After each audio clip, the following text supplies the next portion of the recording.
আল্লাহ পাক বলেন ইন্নাল্লাহা জামিলুন ইউহিব্বুল জামাল।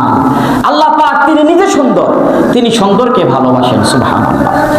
আল্লাহ পাক এমন সুন্দর হবে পৃথিবীর কোন মানবের অন্তরে কল্পনা করতে পারে নাই, মানব চক্ষু কোনদিন অবলোকন করতে পারে নাই, আর সৌন্দর্যের বর্ণনা মানব কান কখনো শ্রবণ করে নাই। এইরকম সুন্দর হবেন আল্লাহ।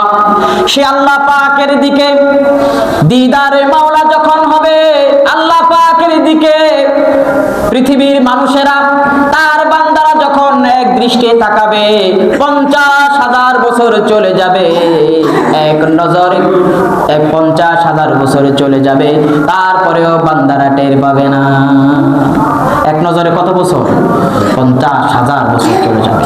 50,000 বছর এক দৃষ্টিতে এক নজরে দিদারে মাওলা আল্লাহ পাকের দিকে তাকিয়ে থাকবে তার বান্দারা। সুবহানাল্লাহ।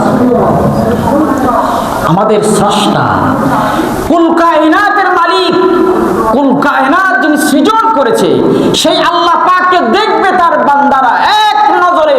50,000 বছর চলে যাবে, বান্দারা টের পাবে না। সুবহানাল্লাহ। এইরকম সুন্দর হবে আমাদের আল্লাহ। সুবহানাল্লাহ।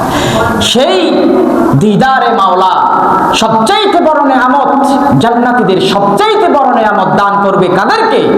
যারা পৃথিবীর জমিনে রোজা রেখেছে। সুবহানাল্লাহ। এই রোজা রাখতে পারলেই কেবল আল্লাহ পাকের জান্নাতে যেতে পারবেন। আল্লাহ পাকের দিদার